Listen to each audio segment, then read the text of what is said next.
أشهد أن لا إله إلا الله.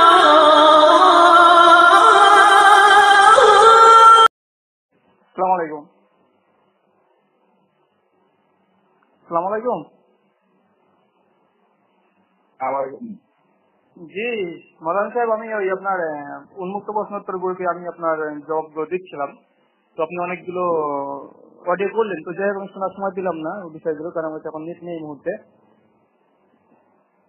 আচ্ছা আচ্ছা, আপনি বুঝতে পারছি। হ্যাঁ, জি। তো তার জন্য বললাম ফোনে কথা বলাটা বেশি ভালো হবে, কারণ ভুল আপনারও থাকতে পারে, আমারও থাকতে পারে, আমি তো আগে হ্যাঁ বলেছি। হ্যাঁ হ্যাঁ। তো যাই হোক আপনি মানে খুব বেশি মানে আমি যেটা শুনলাম, একটা অডিও শুনেছি প্রথম কাজটা, যে তাকলিদের উপরে বলছিলেন। আচ্ছা, তো আচ্ছা, বিষয়টা আমার সঙ্গে ফোনে কথা বললে বেশি ভালো হবে। জি। জি বলুন, কি বলছিলেন? আসলে বিষয় আপনি যে কোন বন্ধু থেকে আপনি দিচ্ছিলেন আর কি, আচ্ছা আচ্ছা। সেই বিষয়ে আমি ছিলাম আর কি। হুম। ভালো যে মানে কোন বন্ধু থেকে আমি এই বিষয়ে আমি কথা কেটে যাচ্ছে কেন বুঝতে পারছি না ভাই। ঠিক আছে। হ্যাঁ, কথা কেটে যাচ্ছে। আচ্ছা, হ্যাঁ,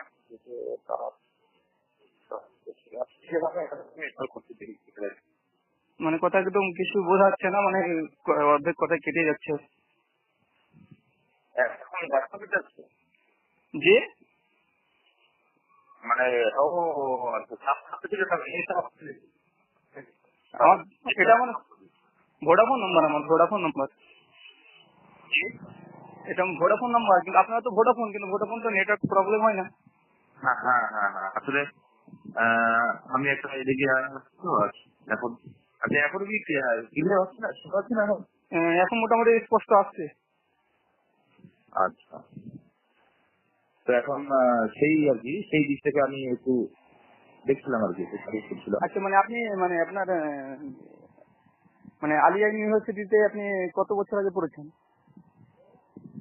আমি আগে ইউনিভার্সিটিতে মূলত ডিগ্রি নিয়েছি আর কি, কারণ যেহেতু আমাদের এটা হসপিটাল তো। আচ্ছা আচ্ছা। আমি কমি মাদ্রাসাতে করেছিলাম, যেগুলো কমিউনিটি বা সার্কি মাদ্রাসা, তাই হোক আর কি। আচ্ছা আচ্ছা। তারপরে ওখান থেকে ডিগ্রি নিয়েছিলাম, এটা আমার 2009-এ গ্রাজুয়েশন কমপ্লিট হয়েছে, কামিং কমপ্লিট হয়েছে ওখান থেকে। তারপরে আমি আচ্ছা, মাশাআল্লাহ। আলহামদুলিল্লাহ, তারপরে এই তখন থেকে সার্ভিস করছি আর কি, এখনো সার্ভিসে আছি মাদ্রাসাতে, সিনিয়র মাদ্রাসাতে। আচ্ছা আচ্ছা। হ্যাঁ বলুন, তাকলিদের বিষয়ে বলুন ইনশাআল্লাহ। হ্যাঁ, তো এখন চাকরিদের বিষয়টাতে আপনার যে উদ্ধৃতিগুলো দেখলাম, যে চাকরির খেলাতে হয়তো হারাম বা ঠিক বা এইরকম কোনো পর্যায়ে আর কি, বা কিছু বলতে আপনাদের অনেক গ্রন্থ থেকেও দেখেছি আর কি। আচ্ছা আচ্ছা। হ্যালো। বলুন, শুনুন, আমি শুনছি, হ্যাঁ, আপনি বলুন। এখন কথা হলো যে এই যে চাকরিদের বিষয়টাকে, হুম চাকরিদের বিষয়টাকে, এটাকে যেভাবে আপনারা নতুন হিসেবে দেখাচ্ছেন আর কি, ব্যাপারটা একদম খুবই নতুন। চাকরির বা মাঝাব একদম বিষয়টা টোটালি একটা নতুন একটা বেদাত। তো এই বেদাত, এটা কিন্তু আলী ইবনুল মাদিনী রাহিমাহুল্লাহ, ঠিক আছে? আপনার কাছে অবশ্যই গ্রন্থখানা অবশ্যই নিশ্চয়ই আছে মনে হচ্ছে, আলী ইলাল তার যে গ্রন্থখানা আছে, আচ্ছা আচ্ছা। সেখানে আলী ইবনুল মাদিনী রাহিমাহুল্লাহ তিনি 42 নম্বর ঠিক করে অনেক আগে থেকে আলোচনা করছিলেন। তো যে মূল বিষয়টা ব্যাপারে উপরে তিনি আলোচনা মানে করেছেন আমি প্রথম যেটা জানতে চাইছিলাম আসলে, মানে তাকলিদের উপর আলোচনা হওয়ার পর গিয়ে, মানে তাকলিদ জিনিসটা আসলে কি, তাকলিদের তারিফ কি? চাকরিতে তারিখ, প্রথম কথা হলো যে এটা তো লোকাভি যদি আপনি অর্থ না, তাহলে তো গলায় হার পড়ে নেওয়া। গলায় হার পড়ে নেওয়াটা কখনো, হ্যাঁ, শারীরিক পরিভাষাতে তাকলিদের শারীরিক পরিভাষাটা হলো যে কারোর কথাটাকে বিনা দলিলে গ্রহণ করে নেওয়া। আচ্ছা, এবার এটা হলো শারীরিক পরিভাষা, ঠিক আছে? কারো মানে না, আমি বলছি আমি বলি আপনাকে একটু, যে কারো কোনো কথাকে বিনা দলিলে গ্রহণ করার নাম হচ্ছে তাকলিদ। তো বিষয়টা হচ্ছে যে কারো কোনো দলিল ব্যতি রেখে ইসলামে কোনো কিছু জায়েজ আছে কি, প্রথম কথা। না, সেইটাই আমি তো লিখিয়ে দিয়েছি ওখানে, আর এটা প্রশ্ন ওখানে লেখাও আছে, ঠিক আছে? কতটুকু প্রশ্ন করেছেন ওখানে লেখাও আছে। এখন বিনা দলিলে গ্রহণ করে নেওয়া, হ্যাঁ, ঠিক বিনা আছে? দলিলে গ্রহণ করার নাম তাকলিদ, এটা আমি হ্যাঁ আছে, মুসলমান ছবিতেও লেখা আছে এমনকি এই সমস্ত হানফি ভাইরা যারা পড়াশোনা করছে তারাও লিখেছে। তো বিষয় হচ্ছে বিনা দলিলে কারো কোনো কথাকে গ্রহণ করার নাম যদি তাকলিদ হয় তাহলে এটা কিভাবে ইসলামে জায়েজ হতে পারে? হ্যাঁ, কিভাবে যায় হতে পারে, আমি যে আপনাদের সংখ্যাটা বললাম এটা কোনো বানানো বা কোনো হানাফি মাযহাবে আপনি যেটা বললেন আর কি, কোনো হানাফি ভাইয়ের কাছ থেকে এই বিবৃতিগুলো হওয়া না, মুসলমান সবুতে লেখা আছে এটা, মুসলমান মুসলমানের মতো সুবুতে আছে, কিন্তু উনি অন্য কোথাও নকল করেছেন অনেক আগে, এই সংখ্যা অনেক আগে সাহাবীগণের এই সংখ্যাটা করানো হয়েছিল সাহাবীগণের কাছ থেকে। ঠিক আছে, হ্যাঁ হ্যাঁ, সাহাবীগণের কাছ থেকে। কোন সাহাবী তাকলিদের সংখ্যা এটা বলছেন? হ্যাঁ, আমি দেবো তো আপনাকে, অবশ্যই উদ্ধৃতিগুলো দিব। ঠিক আছে, আচ্ছা বলুন, মানে তাকলিদ আগে শাব্দিক অর্থ, মানে তাকলিদ আগে এটা যাক, তারপর ইনশাআল্লাহ তাকলিদের বিষয়ে আলোচনা করছি যে কোন সাহাবী অর্থ দিয়েছে যে তাকলিদ অত বিনা দলে গ্রহণ করানো তাকলিদ, আর এটাকে ওয়াজিব বা ফরজ। আপনাকে আমি অবশ্যই জানা সেটা, এবং উচিত হবে সেটা হবে যখন হিসাবে যখন তিনি মদিনার মানে অবলম্বন সেটা থেকে যে সমস্ত হাদিস যারা মক্কাতে তারা এই অবস্থায় কি করবে বলা হবে। আচ্ছা আচ্ছা, মানে এখান থেকে এটা থেকে তাকলিদের দলিল না, এখান থেকে নয়, আমি একটা উদাহরণ দিচ্ছি। আমরা তো আপনাকে অবশ্যই গ্রন্থ নির্দেশনা রাখবো কোথায় এই সংখ্যা, ঠিক আছে, আমি শুধু উদাহরণ দিচ্ছি যে আপনাকে। এখানে ইবনে আব্বাস রাদিয়াল্লাহু তাআলা আনহু তাদের খেলাফ কথা বললেন, ওই যায়েদ বিন খালিদের অনুসারীদের সব কথা বলার কারণে তারা মানলেন না, তাই কি না? যেহেতু তারা তাকলিদ করে তার যায়েদ বিন খালিদ রাদিয়াল্লাহু তাআলা আনহুর, পরে তারা সবাই ফিরে যখন তিনি বলছেন তাই ইবনে আব্বাস ঠিকই শুনেছি, ভালো করতে তোমরা ব্যাপারটা তো এরকমই ছিল। কিন্তু ওখানে কিন্তু সাহাবী এবং তাবেঈন ছিল, তারা তারা এখানে এখানে এই ইবনে আব্বাস রাদিয়াল্লাহু তাআলা আনহু ভুল দেওয়ার পরে কিন্তু তা গ্রহণ করেনি। এক এবং যায়েদ বিন খালিদ রাদিয়াল্লাহু তাআলা আনহু তখনও পর্যন্ত তার কোনো দলিল তার পক্ষ থেকে তারা পাননি, শুধু শুনেছেন যে না, তারা তার পক্ষ থেকে শুনেছেন, আর কিন্তু তারা এখানে গ্রহণ না, ওখানে গিয়ে তারপর ওনার হুকুমের পর তারা সেই পথে বা মতে এসেছে। একটা উদাহরণ দিলাম। আচ্ছা আচ্ছা, আমি বলি এবার এই দলিলের উপরে সেই বুখারী রিওয়ায়াত যাই হোক ইবনে আব্বাসের। তো যাই হোক, আমি যেটা বলছিলাম যে মৌলানা সাহেব যে এই যে তাকলিদ এটা প্রমাণ করলেন, তো আমি তো মনে করি তাকলিদের এটি সবচেয়ে বড় দলিল যেটা খণ্ডন হয়। প্রথম যে যায়েদ বিন খালিদের যারা তাকলিদ করছেন বললেন আপনি, ঠিক আছে, তো যায়েদ বিন খালিদ যে তাকলিদই করে তারা যদি, তাহলে কেন ইবনে আব্বাসের কাছে ফতোয়া জিজ্ঞাসা করবে? এক, কোন মুকাল্লিদের কি জন্য কি এটা বাঞ্ছনীয় যে কোন মুকাল্লিদ হানাফি থাকবে, তারপরে শাফির কাছে ইমাম শাফির কাছে গিয়ে জিজ্ঞাসা করবে আসলে মসলা কি? দ্বিতীয় নম্বর বিষয় যে যায়েদ বিন খালিদের অনুসারীরা এসে ইবনে আব্বাসকে জিজ্ঞাসা করার পরে ইবনে আব্বাস দলিল দিয়েছে, তারপরে তিনি কি বলেছে ইবনে আব্বাস যে তোমাকে দলিল শোনালাম, তুমি এবার তাহকিক করে জিজ্ঞাসা করবা, গবেষণা করার জন্য সাহাবীদেরকে বলেছেন যে তুমি গিয়ে দেখো গা। তো এখানে তো মানে তাকলিদ থাকলো না, যেহেতু দলিল পেশ করেছেন, দলিল এবার সহিহ দলিল কি সেটা দেখার জন্য নির্দেশ দিয়েছে। 3 নম্বর, তিনি গিয়েছেন মদিনাতে, যাওয়ার পরে সমস্ত সাহাবীরা তদন্ত করে দেখতে না আসলে ইবনে আব্বাসের ফতোয়া ঠিক। তারপরে তো ইবনে আব্বাসের কলের দিকে তো সবাই রুজু করেছে, এমনকি যায়েদ বিন খালিদও রুজু করেছে, তাকলিদ হলো কোথায়? এবার আমি বলি তাকলিদ হলো না কেন, আমি বলি তাকলিদ হলো না কেন, যে কোনো মুকাল্লিদের জন্য এটা কি মানে এই পারমিশন দেয় যে ইমাম আবু হানিফা কোনো মাসালা দিল যেটা এখন দেখাচ্ছে গবেষণা করে ভুল, সেই মাসলাকে মানে ছেড়ে দিতে হবে, যে হাদিসের উপর আমল করতে হবে? অবশ্যই অবশ্যই। কোথায় আছে কথাটা? এই কথাটা কোথায় আছে?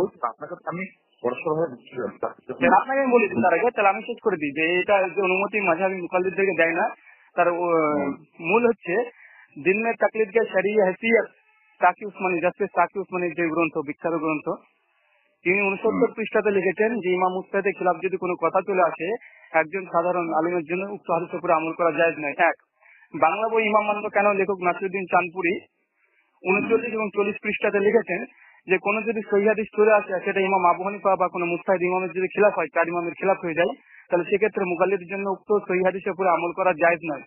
3, জা আল হক আহমেদ ইয়াকান নাইমি বাবু তাকলিদ, পৃষ্ঠা নম্বর 30 আর 31 পরিষ্কারভাবে বলছে কোন হাদিস যদি ইমাম আবু হানিফার খিলাফ চলে আসে সেক্ষেত্রে আমাদের মুকাল্লিদের জন্য হাদিস, এমনকি যদি পবিত্র কোরআনের আয়াত চলে আসে কোরআনের আয়াত ছাড়তে হবে, এমনকি যদি সাহাবীদের আমল চলে আসে সাহাবীদের আমল আমাদের কাছে গ্রহণযোগ্য নয়, আমাদের কাছে আমাদের হুজ্জাত ইমাম আবু হানিফার কল, তাতে কোরআন হাদিস থাক আর না থাক। কি বলছেন এবার বলুন। আপনি আমাকে উদ্ধৃতি দিলে এই নাসিরউদ্দিন কাসিম বর্তমান সময়ের আর কি, ঠিক আছে।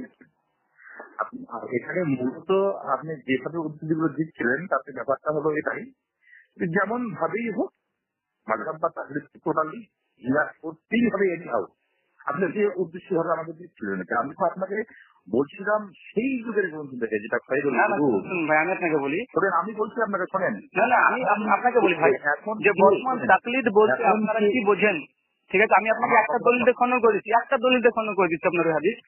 আব্দুল ইবনে মাসউদের সূত্রে হাদিস বর্ণিত আছে, যেটা তাবরানী মাজমুল কাবির হাদিস নম্বর 8764 এবং মাজমুল জাওয়াদে আছে হাদিস নম্বর 850, বাইহাকিতে আছে দ্বিতীয় খণ্ডে 10 পৃষ্ঠায়। ইবনে মাসউদ বলছে লা তাকলিদু দিনাকুম রাজুলান। শোনেন, হাদিস নাম্বারটা আরেকবার বলেন তো দেখি। জি, দাঁড়ান, হাদিস নাম্বারটা বলেন আরেকবার। তাবরানী কবির হাদিস নম্বর 8764। দাঁড়ান, তাবরানীর কবিরে 8764, মাজমুল জাওয়াদ হাদিস নম্বর 850। হাদিস নাম্বার 850। হ্যাঁ, পরিষ্কার আব্দুল্লাহ মাসউদের সূত্রে সেই সনদে হাদিস বর্ণিত আছে, যে বলছে আব্দুল্লাহ ইবনে মাসউদ লা তাকলিদু দিনাকুম রাজুলান, তোমরা দিনের ব্যাপারে কোন ব্যক্তির তাকলিদ করো না। এবার আপনাকে বলি, যেখানে সাহাবীদের আচরণ স্পষ্ট হবে। হ্যাঁ, এবার একখানা দ্বিতীয় বিষয়, যে আপনি আলী ইবনে মাদানী কথা বলেন, শেখ শাহুল দেহলভী হুজ্জাতুল বালিগা কালজের গ্রন্থ প্রথম খণ্ডের 152 পৃষ্ঠায় পরিষ্কার ভাবে লিখছেন যে চতুর্থ শতাব্দী পর্যন্ত কোন ব্যক্তির তাকলিদ করতে হবে এটা উম্মতে খায়রুল কুরুনকে ওয়াজিব মনে করতো না, বরং তাকলিদ শব্দটা নিন্দার জন্য ব্যবহার করা হতো। তো আপনাকে একটা দলিল দিলাম, সাহাবীদের আসার আব্দুল ইবনে মাসউদ প্লাস একজন শাহুল্লাহ দেহলভিয়ার কথা নকল করলাম। আরো অনেক আছে, অনেক দেওয়া যেতে পারে। যেমন আপনার হাফেজ ইবনে আব্দুল বার, যাকে মালিক হিসেবে আখ্যায়িত করা হয়, তিনি পরিষ্কার ভাবে তার জামে বাইনাল ইলম দ্বিতীয় খণ্ডের 945 পৃষ্ঠাতে তিনি বলছেন যে তাকলিদ কা ফাসাদাত ইত্তেবা তাকলিদ কা ফারাজ, তিনি একটা বাব রচনা করেছেন এই নামে। আর জামে বাইনাল ইলম দ্বিতীয় খণ্ডে মূলত দেখবেন অধিকাংশ তাকলিদের বিপক্ষে তিনি কথা বলেছেন। ইমাম ইবনে কাইয়িম আল-জাওজাই এই ইদানিং 700 হিজরি সনের দিকে তিনিও আল ইলামুল মুওয়াক্কিন ফি রাব্বিল আলামিন, তিনিও এখানে মানে তাকলিদের খণ্ডনে অনেক দলিল পেশ করেছেন রাব্বিল আলামিন। তো এই যে বিষয়গুলো যে আপনাকে সাহাবী থেকে শুরু করে দিলাম, আরো অনেক আছে, দেওয়া যেতে পারে। আপনি দিচ্ছেন তো, আপনি দিচ্ছেন আর কি আমাকে দিচ্ছেন আর কি, ঠিক আছে। আমি আমার মানে আমার ডিপটা কি হচ্ছে এখন ভাবছেন বা আপনি কি বুঝছেন জানি না, আপনাকে আমি বলছি কারণ সুযোগের আপনি যদি এই সমস্ত উদাহরণগুলো দেন, কারণ জ্ঞানের গভীরতা আর জ্ঞানের স্বল্পতা দুটো বিষয় থাকে এখানে। এখন কে কি বললেন, ঠিক আছে, আপনাদের কথা অনুযায়ী বলছি যে কে কি বললেন বা কে কি বুঝলেন সেটা তার ব্যক্তিগত অভিমত হতে পারে, ঠিক আছে। এবার প্রসঙ্গত কারণ যেটা আমি এখানে বলছি যে আমি যেখান থেকে এই যে ভয়েস যেখান থেকে আমি উদ্ধৃতিগুলো দিয়েছিলাম আর কি, হ্যাঁ, সেই উদ্ধৃতিগুলোর উপর আমি তাহকিক করলাম, তাহকিকের উপর আমি উদ্ধৃতিগুলো দিচ্ছিলাম। এবার তাকলিদ মানে আমি প্রথম কথা বলেছি যে দাঁড়ার কথায় অনুসরণ, আরো খোলাখুলি কথায় আর কি, যে বিরাট সূত্র হবে তা কোন মুহাদ্দিস বা মুহাদ্দিস আলেমের কথাকে গ্রহণ করে নেওয়া বিনা জিজ্ঞাসায়। আমি এটা আপনাকে সংজ্ঞা দিয়েছিলাম এবং এই সংজ্ঞাগুলোর কতগুলো উদাহরণ হতে পারে সেটা আমি আপনাকে দেবো। আমি আপনাকে যেটা বলতেছিলাম আর কি, না ভাই, আমি আপনাকে বলি, আপনি একটা উদাহরণ বললেন, আমি বলি আপনাকে বলি যে কথাটা ছিল যে প্রথমত আপনি তাকলিদের বিষয়ে যেটা বললেন, আপনি একটা দলিল পেশ করলেন আব্দুল ইবনে আব্বাসের, তো সেখান থেকে মাসালা একটা বেরিয়ে গেল যে মানে মুকাল্লিদের কাছে যদি কোনো সহিহ হাদিস চলে আসে সেটা আমলযোগ্য হবে কি হবে না। তো আপনাকে আমি প্রমাণ দিলাম মূলত এই যুগের 3 জন বিখ্যাত সাহিত্যিক আছে। আমি আপনাকে বলি আপনি শেষ করে যেটা আমি এখন আপনাকে যেটা বর্তমান পৃথিবীতে যারা মানে একেবারে দেওবন্দি নামে পরিচিত আছে, তারা কি আকীদা পোষণ করে তাকলিদের উপরে, সেটা আপনাকে অবশ্যই এটা দলিল গ্রহণ করতে হবে। কারণ এখানে লক্ষাধিক কোটি কোটি যারা মুসলিম আছে তারা আকীদা কি পোষণ করে, যে কোরআন হাদিস যদি সামনে চলে আসে আর এটা যদি মাযহাবী ইমামের খিলাফ যদি চলে যায় তো মাযহাবী ইমামের কথাকে প্রাধান্য দিতে হবে, কোরআন হাদিস ছেড়ে দিতে হবে। এটা বর্তমান যারা মাযহাবী মুকাল্লিদ তাদের আকীদা। তো আমার প্রশ্ন হচ্ছে এটা, এই আকীদা পোষণকারী ব্যক্তিরা তারা কি মানে কি বলবেন তাকে আপনি? তাদেরকে আমি কি বলবো, আমার আমার আমার প্রশ্ন আমার কথাগুলো শোনেন, ইনশাল্লাহ আপনি উত্তর পেয়ে যাবেন। আমার কথাগুলো যদি শুনতে চান শোনেন, ইনশাল্লাহ আপনি উত্তর পেয়ে যাবেন। আমি কাজ জিজ্ঞাসা করতে পারলাম, ঠিক আছে? এখন কথা হলো যেটা আপনাকে আমি বলছিলাম, আমি উদ্ধিয়ে দিচ্ছিলাম আপনাকে সেই যুগে বাইবেল কুরআনের যুগে আমি উত্তর দিচ্ছিলাম আপনাকে 168 হিজরি। ভাই আমি সাহাবীর কথা দিয়ে দিলাম, আপনি খায়রুল কুরআনের মধ্যে চলে আসেন, আপনার থেকে আমার দলটা সাহাবীর শোনেন, আপনি সাহাবীর কথা দিয়ে দিচ্ছিলেন তো, এবারে আপনি যে সাহাবীর কথা দিয়ে দিচ্ছিলেন সেই সাহাবীর কথা অবশ্যই এখানে এখানে আমি সাহাবীর কথা ছাড়া আপনাকে দিচ্ছি না। বলুন। এখানে যে আপনাকে আমি সাহাবীর ব্যক্তির কথা দিতে না, ঠিক আছে? আচ্ছা বলুন। এবার আপনি যদি বলেন যে আমরা তো আলী ইবনে মাদীর উপর অতটা বিশ্বাস করিনি, আপনাদের কারণে শুরু করেছিলেন। এখন আপনি যদি বলেন যে না আলী ইবনে মাদীর এই কথাগুলো আপনি দলিল উপস্থাপন করুন, দলিল উপস্থাপন করুন, আপনি দলিল উপস্থাপন করুন। হ্যাঁ, আমি এখানে যেটা এই স্পষ্ট দিনে বলেছেন এটা লাম ইয়াকুন ফি আসহাবি রাসূলুল্লাহ সাল্লাল্লাহু আলাইহি ওয়াসাল্লাম মান লাহু সাইয়্যিদুন ইয়াযহাবুনা মাযহাবা ওয়া ইয়াসুনা বিফতওয়া ওয়া ইয়াসবিকুনা তরিকাতাহু ইল্লা সালাত। ঠিক আছে? তার মধ্যে আব্দুল্লাহ ইবনে মাসউদ, যায়েদ বিন সাবিত, আব্দুল্লাহ বিন হামবার। ইনি আম ভাবে একটা তুমি কথা এখানে বলে দিয়েছেন, ঠিক আছে? এখানে মুকাইয়িদের কোনো বিষয় নেই, মুতলাকান তিনি বলে দিয়েছেন যে আল্লাহ রাসূলের এমন কোন সাহাবী ছিল না যারা এই তাদের কোন নির্দিষ্ট মাযহাব ছিল না, এখন কোন সাহাবী ছিল না যারা সেই অনুযায়ী ফতোয়া দিতেন এবং সেই তরিকা অনুযায়ী তারা চলতেন, মাসলাক অনুযায়ী চলতেন। তাদের মাযহাবকে তিনি চিহ্নিত দেখিয়েছেন এখানে আব্দুল্লাহ ইবনে মাসউদ, যায়েদ বিন সাবিত, আব্দুল্লাহ ইবনে হামবার। এই স্পষ্ট তিনি বলেছেন এবং পরবর্তীকালে তিনি এগুলোর ব্যাখ্যা করেছেন বিস্তারিত হবে, ঠিক আছে? পরস্পর তিনি ব্যাখ্যা করেছেন। এখন আমি আপনাকে এখানে একটা জিজ্ঞাসা করবো যে আলী ইবনে মাদনী রাহিমাহুল্লাহ তিনি কি এখানে এই কথাটা ফিতনা সৃষ্টি করে দিলেন? আচ্ছা, প্রশ্ন এটা আপনার? হ্যাঁ, এটা আমার প্রশ্ন। আচ্ছা, আব্দুল্লাহ ইবনে আব্বাস, যায়েদ বিন সাবিত আর আব্দুল ইবনে মাসউদ তিনজনের কথা বলেন যাদের পরে আল্লাহ রাসূল বলেছেন যে বিষয়টি। সে যাই হোক, আলী ইবনে মাদানী বলেছেন। তো আমি যেটা বলতে চাইছি যে এই তিনজন সাহাবী যখন আব্দুল ইবনে মাসউদ যখন সুস্পষ্টভাবে বলছে তোমরা দিনের ব্যাপারে কারো তাকলিদ করো না, এক। দুই, আব্দুল্লাহ ইবনে আব্বাস মুসনাদ আহমদ সুনান দারামি হাদিস নম্বর 435, তো সেখানে সুস্পষ্টভাবে আব্দুল্লাহ ইবনে আব্বাস বলছে আমি বলছি আল্লাহ রাসূল বলেছে, তুমি বলছো আবু বকর আর ওমর বলেছে, আমি ভয় পাচ্ছি আসলে না জানি পাথর বর্ষণ হয়। আমি আপনাকে বলছি এই যে কল এখানে আব্দুল্লাহ ইবনে আব্বাস পরিষ্কার ভাবে বলছে যে আল্লাহ রাসূলের কথা আমি বলছি আর তুমি তো আবু বকর আর ওমর বলেছে, মানে কি বোঝাতে চাইল আব্দুল্লাহ ইবনে আব্বাস এখানে?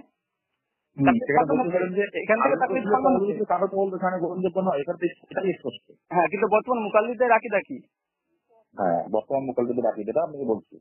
আপনি আব্দুল্লাহ ইবনে মাসউদ রাদিয়াল্লাহু তাআলা আনহু যদিও আমি হাদিসটা দেখেছি, মাজমু দাওয়াত থেকে আমি হাদিস দেখেছিলাম, তখন আপনি নাম্বারটা বললেন, যদিও সেই হাদিসের সনদের ব্যাপারে কথা আছে, ঠিক আছে? এক, দুই নম্বর আসার থেকে সনদের ব্যাপারে কথা আছে ওখানে, ঠিক আছে? তাকে ইমাম সোহেব আরনাউদ তিনি তাহিদ করেছেন জীবনে আর কি। তাই আমি পরে বলবো আপনাকে। মাজমু জাওয়াদের তাহকিক কে করেছে? সোহেব আরনাউদ, ঠিক আছে? কি কল করেছে? হ্যাঁ, আপনাকে দেবো, আপনাকে আমার সঙ্গে উঠিয়ে দিতে পারবো। এই মুহূর্তে আমি দেখেছি হাদিস, আলবাত আমি দেখেছি, আমার কাছে কোটেশন করাও আছে। আচ্ছা, ঠিক আছে? তিনি ওখানে মাঝে মধ্যে কিয়াসের অধ্যায় আছে, ইজমা অধ্যায় আছে, তাকলিদের অধ্যায় আছে, পরস্পর হবে। আচ্ছা বলুন। এখন আমি যেটাকে আপনাকে বলতে চাইছিলাম যে আল্লাহ রসুলের কওলের তো কোনো কওল নয়, কিন্তু আবার আল্লাহ তাআলার কওলের উপর কারো কওল না, এটা সবাই মানে সবাই জানে। এখন ওই আল্লাহর কল আর রাসূলের মধ্যে ফারাক কি ভাই?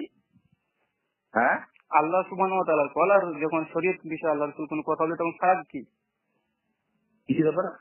আল্লাহ সুবহানাহু ওয়া তাআলা যখন কোনো কথা বলছেন আর আল্লাহ রাসূল যখন কোনো কথা বলছেন শরিয়ত সম্পর্কে, সেই সময় পার্থক্য কি? আচ্ছা, পার্থক্যটা হলো যেখানে অবশ্যই আপনি ভালোভাবে জানেন, এটা বেসিক বিষয় আর কি, যে একটা হলো ওহি মাতলু আর গায়ের মাতলু, আর ওহি মাতলু আর গায়ের মাতলুর মধ্যে অনেক ডিফারেন্স আছে। কি পার্থক্য? যেহেতু ওহি মাতলুটা একদম ভাবে নিঃসন্দেহাতীত ভাবে কোনো সনদ লাগে না ওহি মাতলুকে চেনার জন্য, আর ওহি গায়ের মাতলুকে চেনার জন্য সনদের ব্যাপার চলে আসে, ঠিক আছে? না, আপনি ব্যাপারটা আপনি বুঝতে পারলেন না। আল্লাহ রসুলের কথা যখন বলছি, এখন আপনি হাদিসের কিতাবের কথা বলছি না। আল্লাহ রসুলের কথা আর আল্লাহ রসুলের মধ্যে পার্থক্য কি? আল্লাহ রসুল কি নিজের কথা কোনো কথা বলতো যেখানে পার্থক্য? অবশ্যই না, আমার যন্ত্রটা আমির হবে, অবশ্যই না। কেন কথা বলতে? তার জন্য বলছি যে সর্বপ্রথম এই কথাটাই ভুল আপনার। আমি যেটা বলতে চাই, এই কথা প্রশ্ন করার কারণ যে প্রথমে আল্লাহর কথা তারপর আল্লাহ রসুলের কথা। অবশ্যই। তো আমাদের আহলুস সুন্নাত ওয়াল জামাতের যেটা আকীদা, শোনেন, আতিউল্লাহ ওয়া আতিউর রাসূল, তাহলে এখানে দুটো কথা আল্লাহ নিয়ে আসছেন না। দুটোতে আতিউল শব্দ ব্যবহার করেছে ভাই।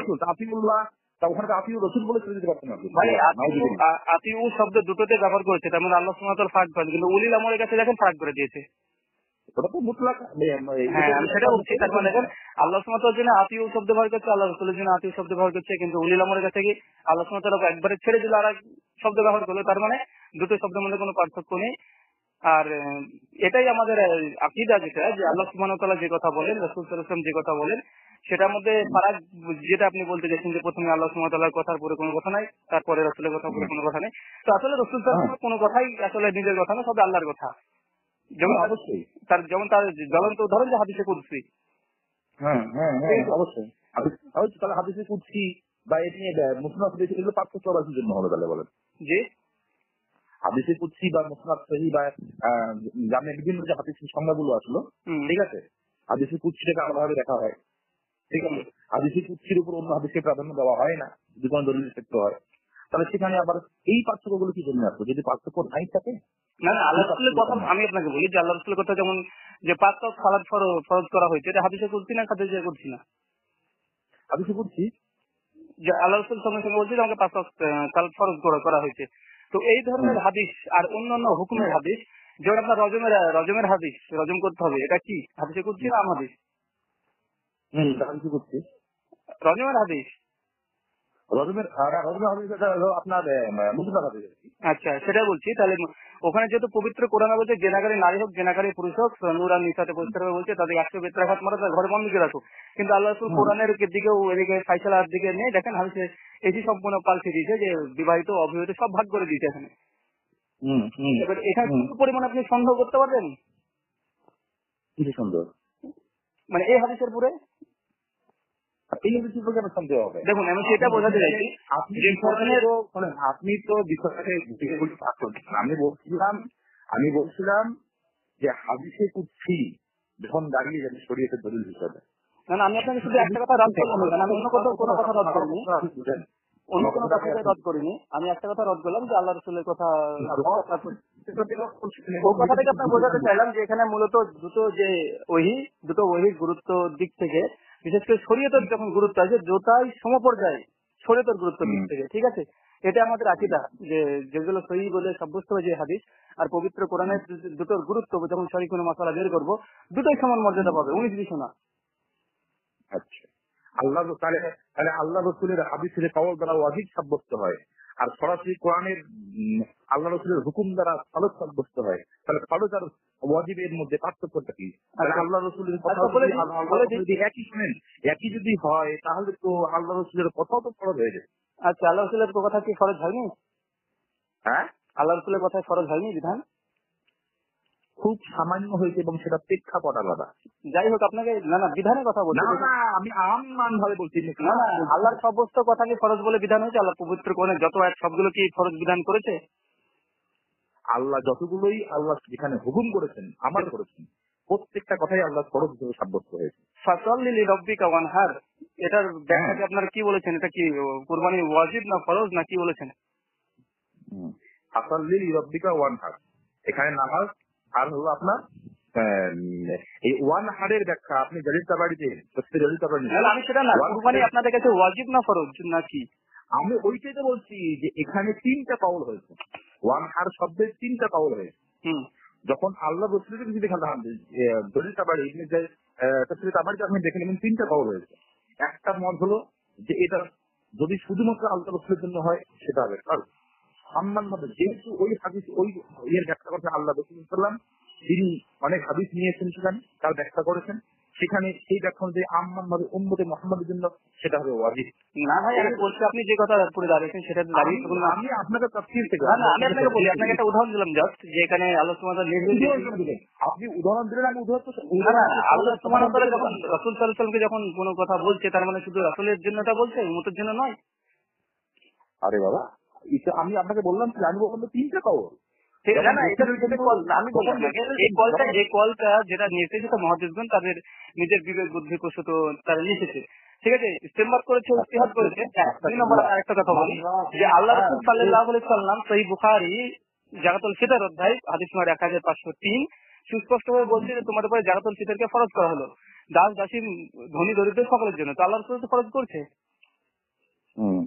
জাকাত আর এই কথা আপনার কোরআনে বলা নেই? জি, কোরআনে বলা নেই? কোরআনে বলা নেই? জাকাতুল ফিতরকে ফরজ করা হয়েছে কোথায় আছে কোরআনে? জাকাতুল ফিতরকে আমি বললাম জাকাত ও ফিতর। জাকাতুল ফিতর জাকাত শুধু কোরআনই ফরজ জাকাত তো করেছে। কোরআনে ফরজ করেছে ভাই, জাকাত নিয়ে কোনো কথাই নেই। তো আমি যেটা জাকাতুল হ্যাঁ, ফিতর সম্পর্কে হলো, আল্লাহ রাসূল বলছে আমি মোহাম্মদ ফরজ করেছি এখানে। তো কি এবার হ্যাঁ, তার মানে বোঝা গেল যে আল্লাহ রাসূল ফরজ করতে পারে, আল্লাহ সুবহানাহু ওয়া তাআলা কথাটা ওয়াজিব প্রমাণিত হতে পারে, হ্যাঁ। এমনকি আমি নফলও আপনাকে কি প্রমাণিত হতে পারে। আপনি শোনেন, আপনি যে কথা আমার কথা মানে টোটালি মানে শুনতেছেন না, বুঝতেছেন না। আমি কি বলেছি, খাস ভাবে আল্লাহ রসুল সাল্লাম খাস ভাবে গুটি কয়েক বিষয় আছে যেগুলোকে তিনি খরচ করেছেন এবং তার জন্য তিনি ওখানে তিনি উদ্ধৃত দিয়েছেন, প্রেক্ষাপট টেনেছেন। এখন আমি আম ভাবে বলছি, আম ভাবে আল্লাহ রসুলের কওল দ্বারা ওয়াজিব সাব্যস্ত হয়, আর আম ভাবে আল্লাহ তাআলার কওল দ্বারা ফরজ সাব্যস্ত সাব্যস্ত করার মালিক আল্লাহ রসুল সাল্লাম ছিলেন না। এটাই তো আপনাকে বোঝাচ্ছি ভাই, আপনি তো এটা তো বোঝাচ্ছি আপনাকে যে আল্লাহ সুবহানাহু ওয়া তাআলার কোনো কথা আম ভাবে কিছু জায়গাতে ব্যতিক্রম সুন্নাত হয়, কিছু জায়গায় নফল হয়ে যায়, কিছু জায়গায় ফরজ হয়ে যায়। ব্যতিক্রম এটা তো ওটা ভাই, ব্যতিক্রম না, না সেটাই বললাম যে আপনি তখন মানে পরিষ্কার ভাবে বললেন যে আল্লাহ সুবহানাহু ওয়া তাআলার কথা দ্বারা ফরজ হয় আর রাসূলের কথা দ্বারা ওয়াজিব প্রমাণিত হয় কেন, এটা ছিল প্রশ্ন। তার জন্য আপনাকে জাস্ট দুটো উদাহরণ দিলাম, অনেক উদাহরণ আছে আরে বাবা, আমি তো যেখানে প্রমাণিত হয়ে যায়। আমার কথাকে যদি আপনি শেষ করতে না দেন, আমার কথাটা যদি আপনি শেষ করতে না দেন, আপনি বুঝবেন না কি? আর এইভাবে তো আপনি আপনার পাবলিকের মধ্যে গিয়ে এইভাবে আপনারা ভাবেন যে এই যে আমাদের এই কথা হলো উনি এইভাবে কথা বললেন, উনি হেরে গেলেন, এইটা তো আপনাদের হয়। না, না আমরা কোনোদিন এই কথা বলিনি ভাই, এই কথাগুলো হয়তো কত শোনেন, আমি তো অনেক মোনাজারা করেছি, দেখেছি তো আপনাদের অবস্থাটা, আপনারা শোনেন না, শুধু নিজেরটা বলে দেন। না, না এটা হচ্ছে আপনাদের প্রবলেম। আমি মনে করি এটা আপনাদের প্রবলেম যে একটা কথা বলার পরে কথাটাকে আবার তাবিল করেন। আমাকে শোনেন, তাবিলটা আপনারা অস্বীকার করেন? না, না এই যে কথাগুলোকে বলার পরে নিজের জায়গাতে দাঁড়িয়ে থাকা মানে এটা দায়ী থাকতে পারেন না। না না, আপনাকে তাবিলকে অস্বীকার করেন? আমার কথা প্রশ্ন সেটা না, ঠিক আছে? আমার কথা হচ্ছে যে আপনার একটা কথা বলার পরে কথা আপনি দায়ী থাকতে পারছেন না কেন? দাঁড়িয়ে থাকতো, আপনি তো আমাকে নিয়ে যাচ্ছেন দাঁড়িয়ে থাকবো কি করে ভাই? না, না আপনি তো নিয়ে যাচ্ছেন আমাকে। আমি আপনাকে নিয়ে যাচ্ছি না, আপনি যে কথাটা বলেছিলেন সে কথা জাস্ট দুটো উদাহরণ দিলাম যে আল্লাহ সুবহানাহু ওয়া তাআলা কথা দ্বারা ওয়াজিব সাব্যস্ত আপনারা করেছেন আর ফরজ সাব্যস্ত আপনাদের দ্বারা হয়েছে, তো মেনে নিতে হবে। তারপরে দ্বিতীয় বিষয় আলোচনা করুন। আমি বললামই, প্রথমে বলেছিলেন না ভাই, বললাম প্রথমে বলেছিলেন না, আমি যখন ধরলাম তারপর আপনি স্বীকার করলেন, ঠিক আছে? তারপরে আপনার বিষয় আবার আমাকে বলতে না দেন, শোনেন, আপনি তো আমাকে না বলে এখন পরিষ্কার টানেন, তাহলে আমি কি আপনাকে কি করবো? আপনার মতো তো আমি আর হুট করে ধরে নিতে পারি না। আমাকে বলতে শেষ দেওয়ার পর যদি যখন বলতাম যে আমার শেষ হয়ে গেল, যদি না বলতাম তখন আপনি বলতেন। আপনাকে আমি পারমিশন নিয়ে জিজ্ঞাসা করছি ভাই, সাধারণত বলেছি, সাধারণত। না, না প্রথমে এই কথা আপনি ব্যক্ত করেননি, যখন আপনাকে জিজ্ঞাসা করলাম যে আরে তারপরে আমার বলার পরে আপনি পেশ করলেন ভাই, আমার বলার পরে পেশ করছেন, তার আগে আপনি পেশ করেননি এই কথা। আচ্ছা ঠিক আছে, আপনি আপনার বলার পরে আমি পেশ করেছি, আপনি একটু খুশি থাকেন ইনশাআল্লাহ। না, না খুশি থাকা না, আমি তো আপনাকে প্রথমে বলতে পারছিলাম যে শুধুমাত্র ইসলাম করার জন্য হয় আপনি বা আমি। আপনি তাকলিদকে অস্বীকার করতেন এবং তাকলিদ যে আমি সংজ্ঞাটা দিলাম সেটা আপনার কাছে খুব ভিন্ন এবং তাচ্ছিল বলে মনে হলো। আমাকে একটা আপনি শুধু প্রশ্নের উত্তর দেন আমাকে।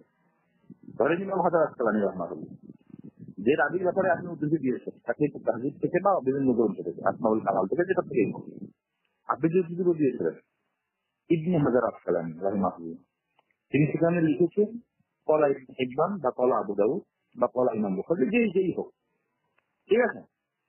সেখানে ইবনে হাজার আসকালানি রহমাতুল্লাহ কোন সূত্র আছে কি যে তিনি তো অনেক পরে, আজ থেকে 600 বছর পরে তিনি উদ্ধৃতি দিচ্ছেন, তাই কি না? বলুন বলুন। ইবনে হাজার আসকালানির ওই কথাগুলোকে আমরা কোন সনদে বা কোন সূত্রে বা কি কারণে আমরা সেটাকে এক কথায় মেনে নেবো যে এই কথাটা সঠিক, যে তারা এই বলেছেন, এটা আমাকে একটু বুঝান তো। আচ্ছা, বিশেষ করে তাকরিবুত তাহজিব মিজান যতগুলি আসমা রিজাল কিতাব আছে, দেখবেন অধিকাংশ জায়গাতে তারা সনদ জেনেছে, কিছু জায়গায় সনদ জানেনি, ঠিক আছে? অধিকাংশ সনদ জেনেছেন, হ্যাঁ। একটা বলেন তো আমার। আমি এই মুহূর্তে মানে তাকরিবুত তাহজিব খুলে বসে আমি রাস্তাতে আছি, বুঝতে পারছেন, গাড়ি ঘোড়া যাচ্ছে। যেহেতু আপনি দেখেছেন, আমি তো একটা আরে আমি দেখেছি, আপনি দেখবেন, আপনাকে আমার দেখার কথা বললাম, আপনি দেখে নেবেন। হ্যাঁ না, এটা আপনি আমি বলি আমাকে প্রশ্ন করবেন, ছেড়ে দেন আবার। তো অনেক জায়গাতে তারা মানে সনদ জেনেছে, অনেক জায়গাতে ইমাম বুখারী তারিকুল কাবিরে তিনিও তারিকুল জুয়াফাতে তিনিও সনদ জেনে প্রমাণ করেছেন যে রাবি সম্পর্কে আমি একে শুনতে বলেছি যে দুর্বল। তিনিও যেমন ভাবে হাদিসের সনদ জেনেছেন তেমন ভাবে যখন রাবিদের বর্ণনা করেছেন সেই সময় তিনি সনদ জেনেছেন, অনেক জায়গাতে আছে। তো বিশেষত যেই সব বিষয়গুলোতে সনদবিহীন ভাবে কোনো যারা করেছে সেগুলো গ্রহণযোগ্য না, আমরা এটা বিশ্বাস করি, যেটা আমাদের অনেক কিতাবে লেখা আছে দেখবেন। আচ্ছা আচ্ছা যে ইমাম হাজার এটা আসকালানী এটা কোনো কথা যদি বলে আর সেই কথার যদি কোনো সনদ নেই, কোনো রাবি সম্পর্কে একটা মন্তব্য করে বসলে যে এটা যাই, যেমন আপনাকে একটা উদাহরণ দিই, মুহাম্মদ ইবনে ইসমাইল সম্পর্কে ইমাম হাজার আসকালানী, ইমাম জাহাবি দুজনই ইমাম বুখারী কথা নকল করেছেন, যে ইমাম বুখারী তিনি বলেছেন মুনকারুল হাদিস, কিন্তু এই কথার কোনো সনদ দুজনই ব্যবহার করেনি। তার জন্য এই কথাটা পরিত্যাজ্য, পরিত্যাজ্য, অবশ্য পরিত্যাজ্য। ইমাম বুখারী স্বয়ং তারিখুল জফা এবং তারিখুল কাবির স্পষ্ট ভাবে মুহাম্মদ ইবনে ইসমাইল সম্পর্কে নিয়ে এসে 2017 নম্বর রাবি, তিনি কোনো কথা বলেননি, চুপ থেকেছিলেন। অথচ তারা বলছে যে মুনকারুল হাদিস বলছে, তাহলে ইমাম বুখারী কোথায় বললো? তার মানে এটা ভ্রান্ত কথা, এই কথা পরিত্যাজ্য, এটা মারদুদ। বাহ, তাহলে আপনি এই এই যে আমাকে উসুলটা দিলেন না, এই উসুলটা আপনি ওই গ্রুপে ভয়েস করে আপনি আমাকে পাঠাবেন, ঠিক আছে? ভাই ভয়েস করার কারণ কি ভাই? আমাদের বই লেখা আছে। আপনাকে বলি আমাদের শুনুন, আমি বলছি শোনেন, আমি বলছি যে সবাই শুনুক আপনার এই উসুলটা, কারণ নাও জানা থাকতে পারে। সকলে জানে ভাই, আমাদের যারা না না না না এটা নতুন, এটা নতুন কে বললো ভাই? আপনি আহলাদিস সম্পর্কে, আহলাদিসের উসুল সম্পর্কে আপনি এতিম আছেন ভাই, আহলাদিসের উসুল সম্পর্কে এতিম আছেন। আব্দুল্লাহ ইবনে লামিয়া সম্পর্কে আপনি যেভাবে আপনি সহি করেছেন, আপনি প্রথমত এই উসুলের উপর যদি আপনি দাঁড়িয়ে থাকেন, এই উসুলের উপর আপনি আমি আপনাকে বলি করতে পারবেন না, শুধু করতে পারবেন না আপনি, আপনাকে বললাম না, আপনি আহলাদিসের উসুল সম্পর্কে, উসুল হাদিস সম্পর্কে আপনি এখন এতিম আছেন, তার জন্য আপনি প্রশ্নটা মনে করলেন। আপনি মনে করতে পারেন আপনি যখন বলছেন যে এটা নতুন, এটা নতুন বলে আপনি অহংকার করেন, উদ্বিগ্ন হয়ে গেলেন। না না ভাই, আপনার কথা তার প্রমাণিত হয়ে যাচ্ছে না যে আপনি উদ্বিগ্ন হয়ে গেলেন এই কথা দ্বারা। আপনি নিজে নিজে প্রমাণ করছেন, আমি প্রমাণ দিচ্ছি না। না না, আমি কি ভাই, আমাদের গ্রন্থটা লেখা আছে, দেখেন হাত বাদনে কি মাকাম বলে এক জুবারেল যায়, ওই কথা তো নকল করেছে কিছুদিন আগে, বাংলাতে বই গেল হানাফিকুল্লাহ পোস্টমর্টেম, ওখানে ওটা আহলে হাদিসের কথা নয়। আপনি যেভাবে বললেন আপনার আহলে উসুল সম্পর্কে আপনি এসেই ভাই, আহলে হাদিসের কথা নয়, ওটা আহলে হাওয়াবের কথা। তার সাথে মুদাল্লিসিনের তাহকিক করেছেন ভাই, এইসব মুদাল্লিস রাবি সম্পর্কে যেসব গ্রন্থগুলো আছে আপনার, এগুলো তাহকিক করা হয়েছে, আপনি জানেন? মোটামুটি করেছে।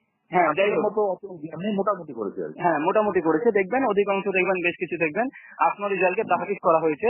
এমনকি অনেক মুহাদ্দিসগণ যখন রাবি সম্পর্কে, যেমন দারাকুতনি কোন রাবি সম্পর্কে বলেছে, তখন বলছে ইমাম খাতিব বাগদাদিকে জয়েব বলেছে, কিন্তু আসলে জয়েব বলার সূত্রটা ঠিক নয়, ইমাম দারাকুতনি তারপর নকল করেছেন। যেমন ইমাম আবু হানিফা সম্পর্কে ইমাম দারাকুতনি কত খ্রিস্টাব্দে, কত হিজরি সনে?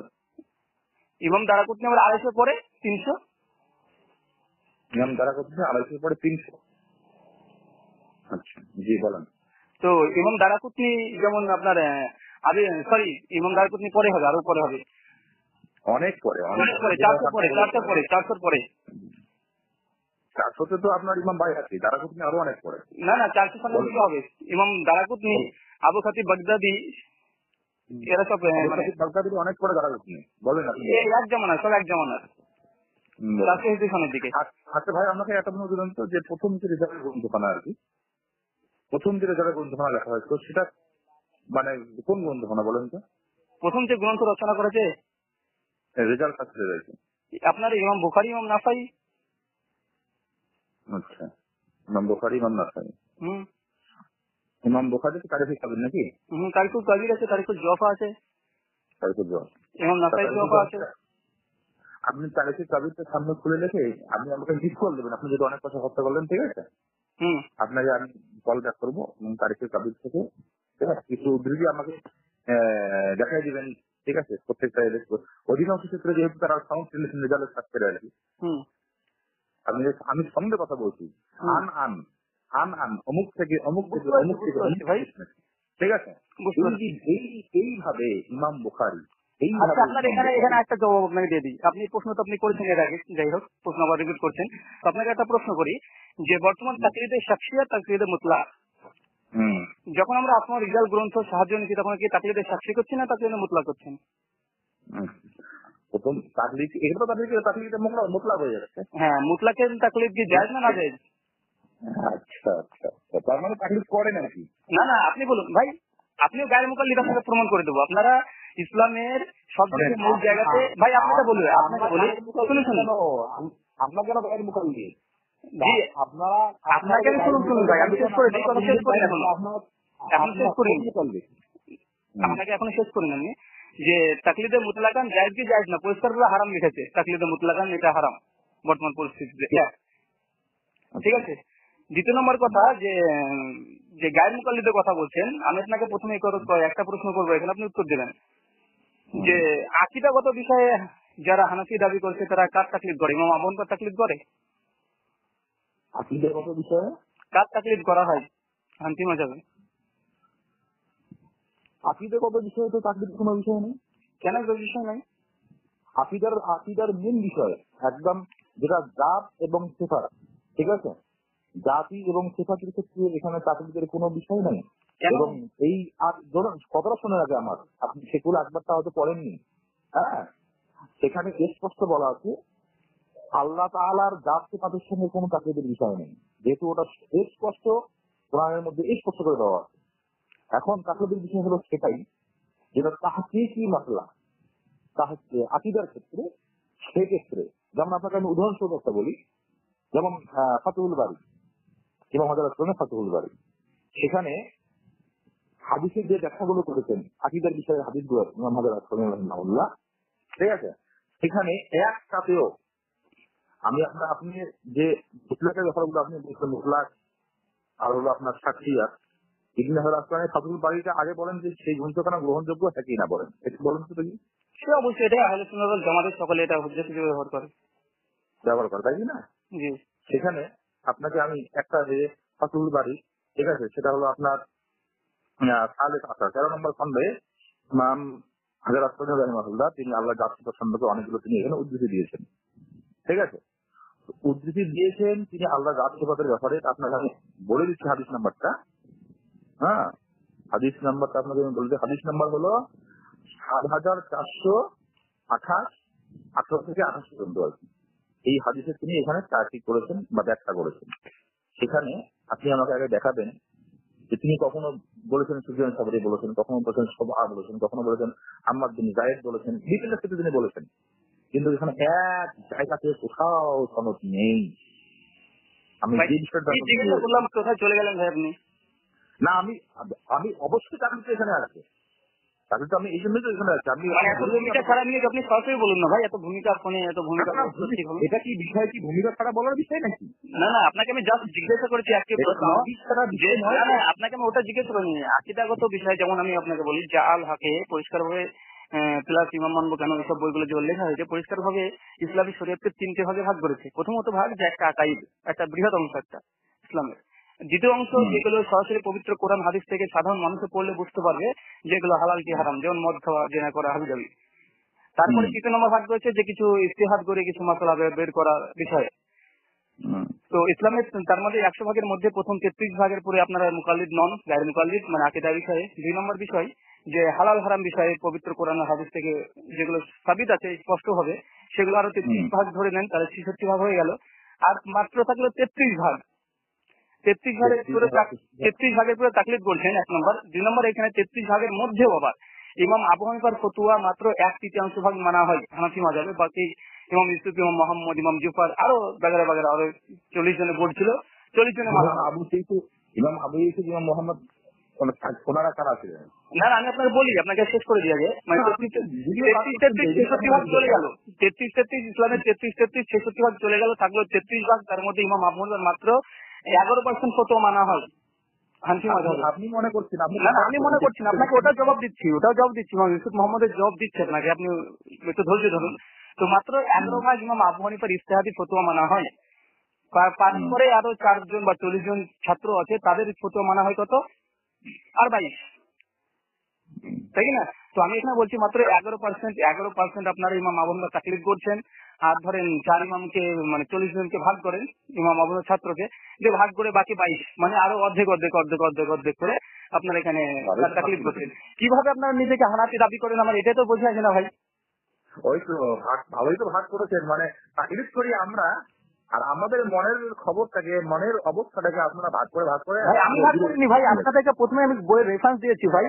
জাল হাক কিতাবুত তাকলিদ 33 পৃষ্ঠাতে ভাগ করেছে। এই ভাগটা যে ইসলামের প্রথম শরিয়ত হচ্ছে আকীদা। আকীদা একটা বিশাল একটা জিনিস, কেউ নাভি নিচে হাত বাঁধলো, কেউ বুকের নিচে হাত উপরে বাঁধলো, এই নিয়ে জান্নাত জাহান্নাম হবে না। কিন্তু আকীদাগত দৃষ্টিতে হয় আহলে সুন্নাত ওয়াল জামাতের একটা বিশ্বাস, এটা আকীদা যে তার জন্য জান্নাত জাহান্নাম ভাগ হয়ে যাবে। যেমন আপনাকে একটা ছোট্ট প্রশ্ন করি, যে বর্তমান হানফি যদি হতে হয় আমাকে, তো হানফি হলাম। এখন দেওবন্দি, বেরেলভি, ফুরফুরা, এনায়তপুরি, এর যে মোটামুটি এই শাখার মধ্যে আরো 10টা ভাগ আছে। এখন আকীদাগত বিষয় সমস্ত হানফি মাঝে যতগুলো ভাগ আছে সবগুলো আকীদাগত ভাগ, মাসালাগত সবাই আছে। দেওবন্দি বলেন, বেরেলভি বলেন, আর ফুরফুরা বলেন, এনায়তপুরি বলেন, ঠিক আছে, হায়াতি দেওবন্দি বলেন, মামাতি দেওবন্দি বলেন, ফুরফুরা আরো কয়েকটা ভাগ হয়েছে, বেরেলভিতে কয়েকটা ভাগ হয়েছে, সবগুলো আকীদার মাসালালি। তো আমি এখানে বলতে চাইছি, একজন সাধারণ ব্যক্তি, ধরুন আমি বা আপনি, আকীদাগত বিষয়ে কার তাকলিদ করবো? হ্যাঁ, এইটাই কথা। তার মানে আপনি বুঝতে পারলেন তো যে সুরুজিগত বিষয়ে এখানে কারো কোনো মানে দ্বিমত নেই, আকীদাগত বিষয়ে এসে দ্বিমত হয়েছে। ভাই আমি আপনাকে প্রথমে বলেছি ভাই যে আমার কথাটা ওই তো বললাম যে আকীদার ক্ষেত্রে এসে মাযহাবী যারা মাযহাবকে তাকলিদ করে, তারা এসে আকীদার বিষয়ে এসে পার্থক্য হয়ে গেছে। তাই কি এটা বললাম? মাযহাবী মুকাল্লিদরা আকীদাগত বিষয় না, মাযহাবী হানাফি মাযহাবের মধ্যে যত ভাগ হয়েছে সব আকীদাগত ভাগ হয়েছে। এখন সাধারণ জনতা, এখন হানাফি যদি মাসালা আকীদাতে দেওবন্দি হবে না, বেরেলভি হবে, ফুরফুরা হবে না, কি হায়াতি দেওবন্দি হবে না, মামাতি দেওবন্দি হবে না, এনায়তপুরি হবো না, চরমনাই হবো, অনেকগুলো ভাগ আছে। কোনটা হবে আকীদাতে? কারণ মাসালাতে কেউ জান্নাত জাহান্নাম যাবে না। আমি বুঝলাম এত বড় দরকার হয় না তো, আমি তো অবুঝ না। আমি তো সেটাই বললাম যে হানাফি মাযহাবের যারা অনুসারী তারা আকীদার বিষয়ে এসে পার্থক্য হয়ে গেছে। এটা স্পষ্ট করতো নাকি? বলুন। হ্যাঁ, এটাই স্পষ্ট তো নাকি? বলুন আপনি। প্রশ্ন তো এটাই প্রশ্ন তো আপনার? হ্যাঁ, হানাফি মাযহাবে আমি এখন মুকাল্লিদ হবো, এখন আমি কার তাকলিদ, আকীদা কার বিষয়ে কি মানবো? ওই কথাটা আমি সুস্পষ্ট করলাম যে আকীদার বিষয়ে এসে হানাফি মাযহাবের অনুসারীরা এসে মত পার্থক্য হয়ে গেছে। এটাই আপনার কথা তো নাকি? জি বলুন। না, এটাই কথা তো নাকি? আরে ভাই, হ্যাঁ ভাই বলছি তো, এটা আপনি এত বুঝছেন বলছেন। হ্যাঁ, এখন কথাটা হলো যে যার কারণে যেহেতু আকীদার বিষয়ে একটা মত পার্থক্য হয়ে গেছে, একটা প্রশ্ন থাকতে পারে যে যেখানে মূল বিষয়ে মত পার্থক্য হয়ে গেছে তাহলে আমি অনুকরণটা করবো কার? এখন আমি আপনাকে এই প্রশ্ন দিয়ে একটা সলিউশন চাইছি আপনাকে। আল্লাহ রাসূল সাল্লাল্লাহু আলাইহি ওয়াসাল্লাম তিনি সঠিক দিন ইসলাম নিয়ে পৃথিবীতে এসেছেন, তাই কি না? তো সঠিক দিন ইসলাম নিয়ে পৃথিবীতে আসার পর এই যে আপনার আহলে হাদিস বলে যারা দাবি করে, বা এই যে সাফি, এই যে হাম্বলি, এই যে হানাফি, ঠিক আছে, এদের মধ্যকার পার্থক্য বাদ দেন, উপস্থিত যে পার্থক্যটা, ঠিক আছে, যারা এই যে খারিজি বা শিয়া বা মুতাজিলা অনেকে পার্থক্য হয়ে গেছে। এখন এই খারিজি, মুতাজিলা, শিয়া এটা তো আকীদার ক্ষেত্রে ভ্রষ্ট। এখন কি আমি যেভাবে আপনি হানাফি মাযহাবের আকীদার মত পার্থক্য দিয়ে এই যে এখানে আয়াতপুরি বা আরব মেয়েদেরবন্দি দিয়ে আপনি দেখাতে যাচ্ছেন যে আকীদার বিষয়ে স্পষ্ট হয়ে গেছে, দেখাতে চাইছেন, এটাই সত্য। সত্য তো, এটাও সত্য আমি আপনাকে দেখাতে চাইছি। তাহলে কি আপনি এটা কি মনে হবে যে ওই ইসলামকে চিনতে গিয়ে, আল্লাহ রাসূলের ওই ইসলামকে মানতে গিয়ে অনেকে পথভ্রষ্ট হয়ে গেল? তাহলে কি নাউযুবিল্লাহ সুম্মা নাউযুবিল্লাহ সুম্মা নাউযুবিল্লাহ, তাহলে কি আমার মনে এটাই আসবে যে আসলে ইসলামটাই মনে হয় সঠিক ছিল না, আল্লাহ রাসূলের ইসলামটাই আসলে মনে হয় সঠিক ছিল না, তাহলে পথভ্রষ্ট হবে কেন এখান থেকে? আমি কি এটা মনে করবো? হ্যাঁ, যেভাবে আপনি প্রশ্ন করলাম, কি উত্তর দিচ্ছেন কি ভাই? আরে ভাই, আমি তো একই উত্তর দিচ্ছি আপনাকে। মানে আপনি গিরগিটি খেলছেন আমার কথাকে নিয়ে, তেমন হচ্ছে গিরগিটির মতো আপনার কথা পরিবর্তন হচ্ছে। না না ভাই, এটাই সত্য কথা যে আপনি আমার কথা নিয়ে গিরগিটি খেলছেন, কারণ আপনার তো উত্তর নেই।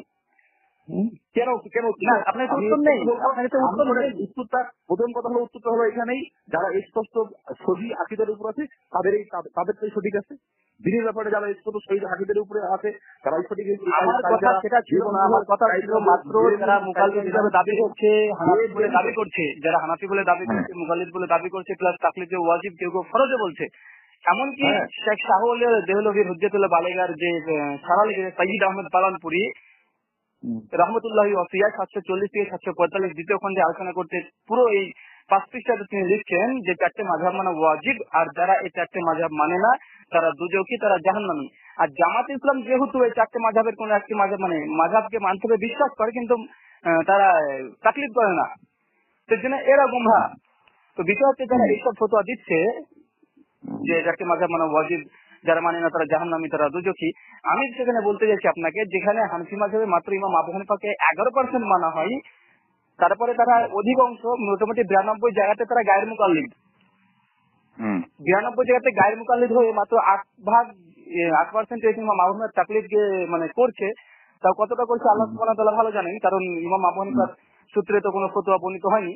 তো যাই হোক, তারপরে যে ধরেই নি, তো এখানে তারপরে আপনারা যে ফতোয়া দিচ্ছেন, তো এটা তো মানে একটা হাস্যকর বিষয়। কোনটা সুবিধা?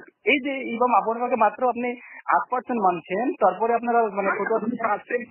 পার্সেন্টটা ছাড়েন তো, বা আরে ভাই আপনারা করেছেন ভাই, কেন ছাড়বো ভাই? আপনারা করেছেন কেন তাহলে? কেউ করেনি, এটা কেউ করেনি, এটা আপনাদের মন করা। আউযু বিল্লাহি মিনাশ শাইতানির রাজিম। বলুন ভাই, আপনি বলুন, যে মিথ্যা কথা বলছে তারপরে নালত বর্ষিত আল্লাহ সুবহানাহু ওয়া তাআলার পক্ষ থেকে। আমি বলছি আমি অবশ্যই তার উপর লালন বর্ষিত হবে, অবশ্যই। ঠিক আছে, তার মানে যদি আমি মিথ্যা কথা যদি বলে থাকি, আমার তো আল্লাহ সুবহানাহু ওয়া তাআলা গজব নাযিল হবে, আমি তো কবুল করে দিলাম। ঠিক আছে, যেই হোক। হ্যাঁ, মানে আমি আপনাকে যেহেতু কথাটা আমি পোষণ করছি আর আপনি বিশ্বাস করতে চাইছেন না, তার জন্য আমি কথা বললাম, আল্লাহ সুবহানাহু ওয়া তাআলা উপরে গজব নাযিল করবে যদি আমি মিথ্যা কথা বলে থাকি। আমিন বললাম আমি, ঠিক আছে, আপনি আমিন বলুন। তো যাই হোক, হ্যাঁ সেটাই, যে যেহেতু আপনার 3টে পর্যায়ে ভাগ করে ফেলেছেন, মাত্র 8% মানছেন, তারপরে আপনার নিজের মুকাল্লিদ মনে করছেন, তো এটা হাস্যকর ছাড়া আর কি? 100 ভাগের মধ্যে 92% আপনার মানছেন না, 8% মেরে আপনারা মুকাল্লিদ দাবি করুন, আবার ওয়াজিবের দাবি করছেন।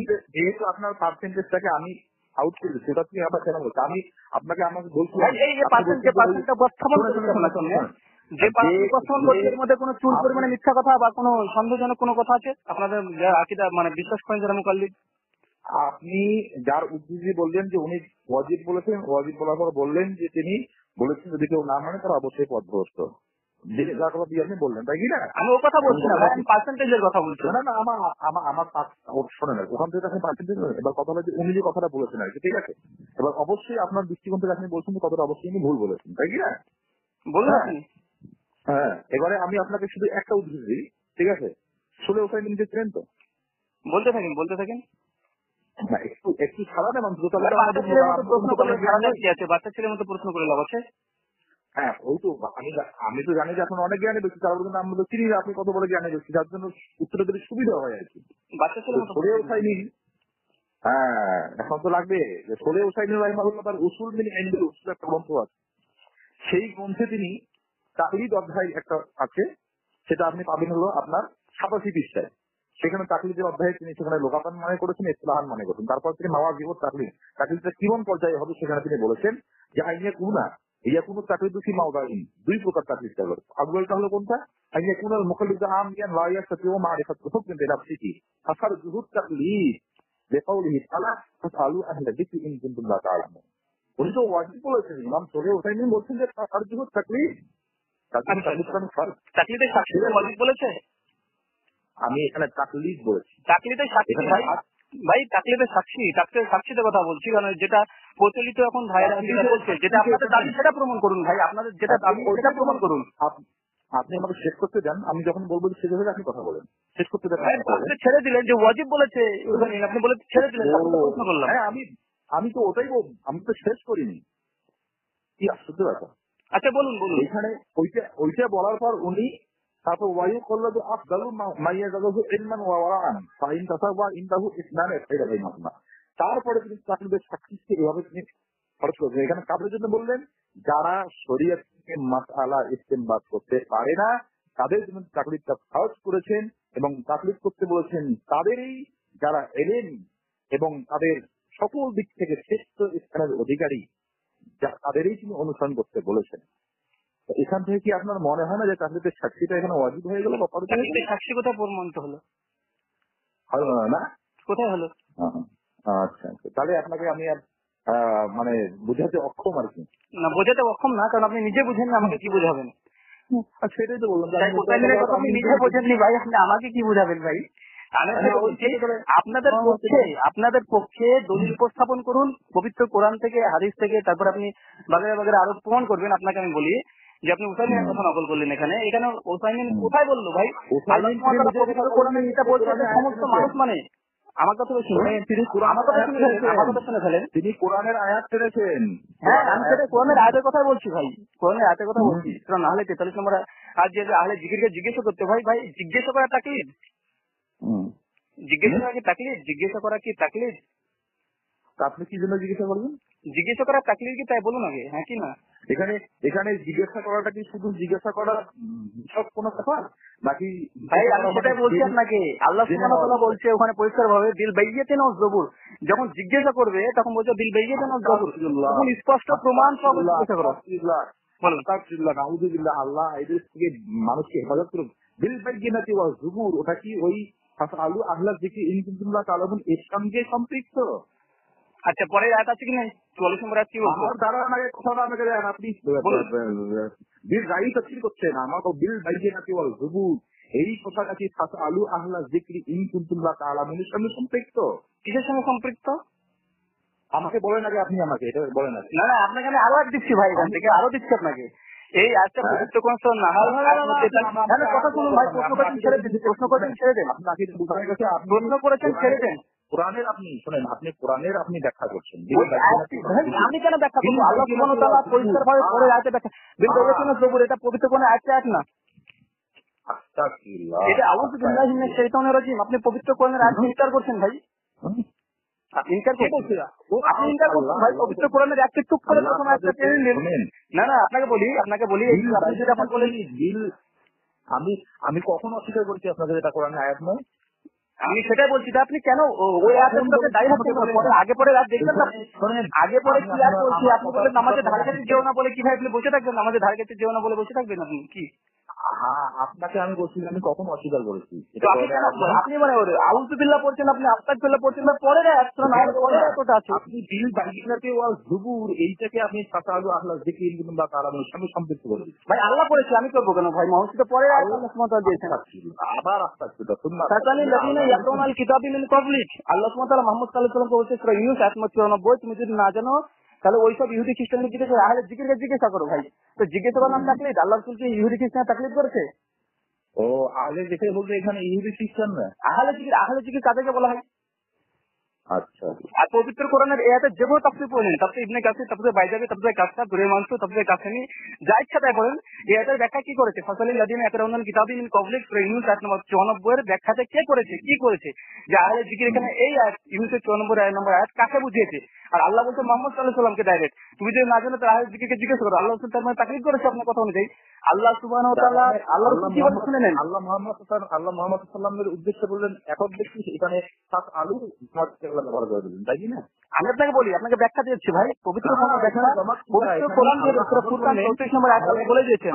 আল্লাহ আমাদের মধ্যে এখানে জামার কি করে ব্যবহার করলেন? আলু, তাই কি না? আল্লাহ এখানে বুঝাচ্ছেন আল্লাহ সাল্লাল্লাহু যে ইয়া মুহাম্মদ বা ইয়া আইয়ুহান নবী ব্যবহার করলেন না করে আলু জামার কি করে ব্যবহার করলেন, তাই কি না? বলুন বলুন। আর বিল বাইয়িনাতি ওয়াল যুবুর, বিল বাইয়িনাতি ওইটা আপনার ক্ষেত্রে আমি কি বলবো, আপনি যে কি বড় শায়েখ আমি বুঝে গেলাম যে যার মজদুরের জ্ঞান যার নেই। ভাই আপনি এমন কথা বলছেন, আপনাকে আমি বলছি কি, আপনাকে আমি একটা আয়াতের সঙ্গে আপনি আজকে পরে আজকে আপনি মানতে চাইছেন না, আবার আপনি এখানে আবার ওষুধ ফিট করছেন। ভাই পবিত্র কোরআনে 43 নম্বর আয়াত যদি হয় 40 নম্বর আয়াত দেখবেন না, কেমন কথা বলছেন? মানে 43-এ মানে মুকাল্লিদ প্রমাণ হয়ে যাচ্ছে, তার জন্য 40-এ যাওয়ার প্রয়োজন নেই।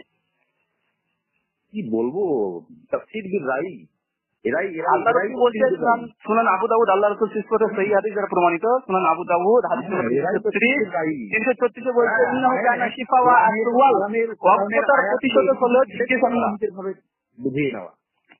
ভাই কোরআনের আয়াত যে কোরআন দিয়ে ব্যাখ্যা করলাম, তারপরে আল্লাহ রাসূলের হাদিস দিয়ে ব্যাখ্যা করলাম যে এই সওয়াল আসওয়াল, সওয়ালের জিজ্ঞাসা করার বিষয়টা কি, আল্লাহ রাসূল পরিষ্কার ভাবে বলেছেন, সুনান আবু দাউদ হাদিস নম্বর 336 পরিষ্কার বলছে, ইন্নাহু কানা শিফা আসওয়াল, অজ্ঞতার প্রতিশোধ হলো জিজ্ঞাসা করা। জিজ্ঞাসা করা মানে তাকলিদ নয়, তাকলিদ যদি জিজ্ঞাসার নাম হয়ে যাবে তা আল্লাহ সুবহানাহু ওয়া তাআলা তাহলে আল্লাহ রাসূলকে তাকলিদ করতে বলছে, আর আল্লাহ রাসূল তাহলে ইহুদি খ্রিস্টান তাকলিদ করেছে, আপনার কোন দ্বারা প্রমাণিত হয়ে যাচ্ছে? নাউযুবিল্লাহি মিন যালিক। আচ্ছা, তাই এখানে জামাত শিবিরা কি জন্য ব্যবহার হলো আপনি বোঝেন এবার? হ্যাঁ, জামাত শিবিরা কি জন্য আল্লাহ রাসূলের জন্য নির্দেশ ছিল না ভাই, ওটা আমি ধরে নিলাম, আমাকে বলছে, আপনাকে বলছে, গোটা পৃথিবীর মানুষকে বলছে, আল্লাহ রাসূল বলছে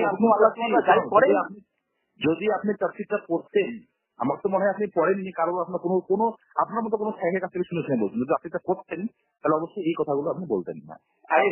কি বলবেন?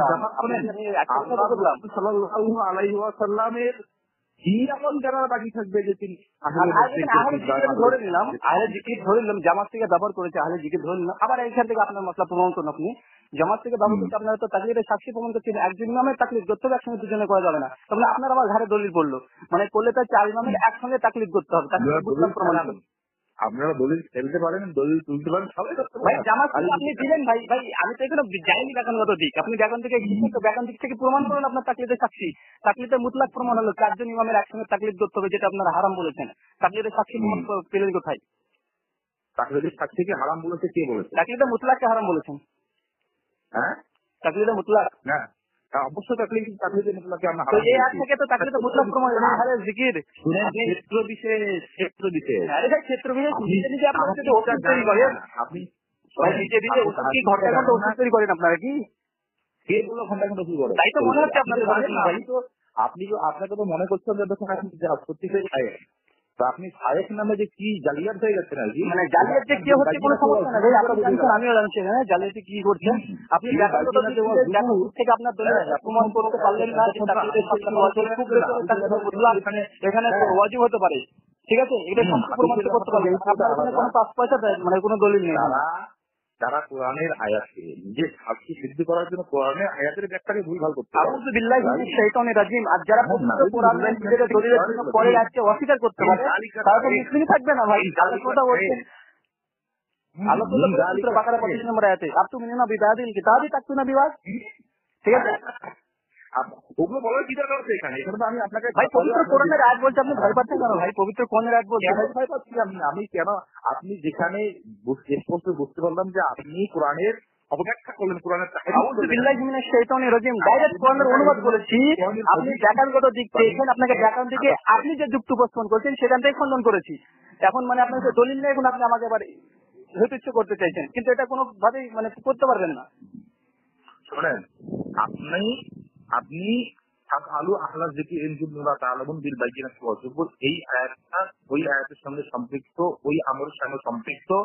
এইটা আপনি আপনার ভয়েস মেসেজে আপনার গ্রুপে পাঠিয়ে দিন। ভাই প্রমাণ করার দরকার নেই, সকলেই পবিত্র কোরআনের এই আয়াতটি জানে, যারা পড়েছে সকলে জানে এটার আয়াত। এটার সঙ্গে আপনাকে আরো 3টে আয়াত দিলাম, সহিহ মুসলিমের 54 নম্বর আয়াত, যদি সুনান আবু দাউদ 336 নম্বর যে ব্যাখ্যা করলাম, 3 নম্বর ব্যাখ্যা করেছেন। আপনার এই কথাকে আপনি 4টের ভাবে খণ্ডন করেছেন, 4টে পবিত্র কোরআন আর হাদিস দিয়ে খণ্ডন করেছি, নিজের কোনো কথা বলিনি। শুধু একটা আমি আপনাকে জবাব দিয়েছি, যেটা আপনি ব্যাখ্যাগত দিক বলেছিলেন যে জামাত থেকে ব্যবহার করা হয়েছে, তো জামাত থেকে ব্যবহার করলে 4 জন ইমামের কথা মানতে হবে। সেই খণ্ডন ধোপে টিকুক আর না টিকুক, সেটা হয়ে গেল না। জামাত থেকে ব্যবহার করেছেন, আগে তো কম জামাত থেকে ব্যবহার করতে হলে 3টে লাগবে, 3টে, তার মানে একসঙ্গে কমপক্ষে হলে 3 জন ইমামে তাকলিদ করতে হবে।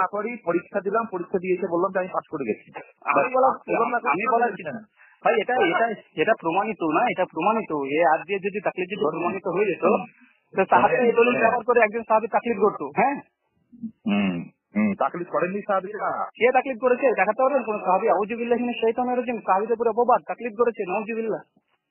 করেননি। আচ্ছা, আপনি এক কাজ করুন, শোনেন, আপনাকে বুঝছি, আপনি বিশাল বড় জ্ঞানী ব্যক্তি, তো আমরা আপনাকে যেটা বললাম যে সবাই শুনুক আর কি, বিল বাইয়িনাতি ওয়াজ যুবুর, সাহাবীরা তাকলিদ করেছে, দলিল প্রমাণ পেশ করুন ভাই। আমার কথা আমি কোরআনের আয়াত বলছি আপনাকে, আপনি যে কোরআনের আয়াতটাকে আপনি ধরে নিলেন আর কি, বিল বাইয়িনাতি ওয়াজ যুবুর, এইটার সম্পৃক্ততা আলু আহলা যিকিরের সঙ্গে, এটা সম্পৃক্ত। আপনি এই ভয়ে তো এটা আপনার সঙ্গে সম্পৃক্ত মনে হবে না কেন? কারণ ওখানে তো বিল বাইয়িনাতি মানে স্পষ্ট প্রমাণের কথা আল্লাহ সুবহানাহু ওয়া তাআলা বলেছেন। তো প্রমাণের কাছে তার তাকলিদ ঠিক না, কারণ তাকলিদ হচ্ছে বিনা প্রমাণ নিয়ে কারো কথা গ্রহণ করানো হচ্ছে তাকলিদ। আর এখানে আল্লাহ সুবহানাহু ওয়া তাআলা যখন বলে দিচ্ছে, জিজ্ঞেস করবে তখন বিল বাইয়িনাতি জবুত, যখন সুস্পষ্ট প্রমাণের কথা আসছে, তার জন্য আপনাদের মানে এই পবিত্র কোরআনের আয়াতটা আপনি গ্রহণ করবেন না। কারণ আপনাদের রাসূল প্রথমে বলে দিয়েছি, পবিত্র কোরআন যদি আয়াত যদি চলে আসে তাকলিদের কাছে, তো পবিত্র কোরআনের আয়াতকে চোখ বন্ধ করে রাখতে হবে আর ইমাম আবু হানিফার কথাকে প্রাধান্য দিতে হবে। এটা আপনার আকীদা, তাই আপনি বুঝবেন কিভাবে ভাই? আমাদের আকীদা বলে দিলেন কি না ভাই? আপনারা বই লিখেছেন ভাই, আপনারা বই লিখেছেন স্পষ্ট ভাবে, তো আমি কি করবো ভাই? আপনারা নিজেদের আকীদা পোষণ করছেন বই লিখিত ভাবে ভাই। শোনেন, আপনাকে আমি বলছি, ঠিক আছে, আপনাকে আমি বলছি যে আপনি যাই হোক, বুঝতে পারছি আমার খুব জ্ঞান কম, আপনার অনেক বেশি জ্ঞান, ঠিক আছে। মুকাল্লিদের জ্ঞান কম হয়, এটা তো আমি কথাটা শোনেন, হ্যাঁ। তো আপনাকে আমি বলছি যে আপনি তো গ্রুপ করেছেন, গ্রুপে অনেক কিছু দিচ্ছেন আর কি, ঠিক আছে। তো কথা হলো যে আপনার কথায় উপকৃত হয়েছি, আমি বলছি যেখানে চালু আমরা ডিগ্রি এটা আমরা ডিগ্রির সঙ্গে সম্পৃক্ত কি হয়েছে লেখা আছে ডাইরেক্ট, আবার কি দরকার দেওয়ার? সবাই জানে ভাই, কোরআনে অসংখ্য হাফিজ আছে, তারা পড়ে, তারা দেখে, তারা শুনে, তারা বোঝে, লেখা আছে, সমস্ত কিছু আছে, নতুন বলার কিছু নেই। পবিত্র কোরআনের আয়াত বলেছে, আপনাকে বিবেকে বাধা দিচ্ছে, কারণ তো আপনাকে বলে দিলাম ভাই। এটা সবাই জানে, এটা সবাই জানে, ঠিক আছে, সবথেকে উৎকৃষ্ট ছিল এটাই, সবাই জানে। কিন্তু কিন্তু এখানে শুনুন, আপনারা আপনাদের রসুল থেকে এক মুহূর্ত আপনারা সরবেন না, এটা আমার জানা আছে আগে থেকে, ঠিক আছে? কারণ আপনার সঙ্গে প্রথম কথা না। আর আপনি বললেন যে আপনি অনেক মুনাজারা করেছেন, তো কেমন মুনাজারা করেছেন আমি বুঝতে পারলাম তো ভাই। এবং আপনারা যে কত বড় আহলে হাদিস যারা যারা আউযু বিল্লাহি মিনাশ শাইতানির রাজিম। আব্দুল কাদের জিলানী পরিষ্কার বলছে যারা আহলে সুন্নাত, যারা আহলে হাদিস, তাদেরকে বেদাতীরা গালি দিবে। মানে আপনি যে তার একটা জ্বলন্ত একটা দৃষ্টান্ত দিয়ে দিলেন। আপনারা আহলে হাদিস, আহলে সুন্নাত, আহলে হাদিস, আহলে হাদিস আপনারা আহলে হাদিস, আহলে সুন্নাত, আহলে হাদিস আমরা। আহলে হাদিস, আস্তাগফিরুল্লাহ, আহলে হাদিস হায়রে, কোথায় বুখারী রাহিমাহুল্লাহ আহলে হাদিস, আর কোথায় কোন আপনার একটা হাদিস? মাশাআল্লাহ, আলহামদুলিল্লাহ, আলহামদুলিল্লাহ। আজকে প্রথম আপনার মুখ থেকে মুকাল্লিদের মুখ থেকে শুনলাম যে ইমাম বুখারী আহলে হাদিস ছিলেন। আলহামদুলিল্লাহ, আছে, আমরা জানি ইমাম বুখারী আহলে হাদিস। হ্যাঁ, অবশ্যই 100% আমরা আহলে হাদিস। খুব খুশি না? খুশি কেন ভাই? এটা আহলে সুন্নাত ওয়াল জামাতের আকীদা যে ইমাম বুখারী যে আহলে হাদিসের অন্তর্ভুক্ত, আহলে রায়ের মধ্যে অন্তর্ভুক্ত না। খুশি না? হাবিবানু আল্লাহ রাসূলের সাহাবী। কেউ এখন আমাকে বললো যে ইয়া সাহেবী, আমি মেনে নিলাম, ধরে নিলাম যে ও আমি সাহাবী হয়ে গেলাম। আরে ভাই, এখানে তো ইজমা আছে ভাই, এখানে ইজমা আছে, ইমাম বুখারী তিনি আহলে হাদিসের অন্তর্ভুক্ত ভাই। আলহামদুলিল্লাহ। আপনাদের শুধু মরণটা অপেক্ষা করুন, জি ঠিক আছে? শুধু মরণটা প্রধান, খবরে গিয়ে আপনাদের কিভাবে আল্লাহকে সওয়াল জবাব আপনাদের করতে হয়, যেহেতু আপনি আমরা ও কথা বলছি ভাই, ঠিক আমরা এই কথা বলছি, শুধু মুকাল্লিদকে মরতে দেন। মুকাল্লিদরা একবার যদি মরে যদি কবরে যায়, তখন মান রাব্বুকা মান দীনুকা জিজ্ঞাসা করবে, তখন আপনি বলবেন হানফি ছিলাম আমরা বলবেন।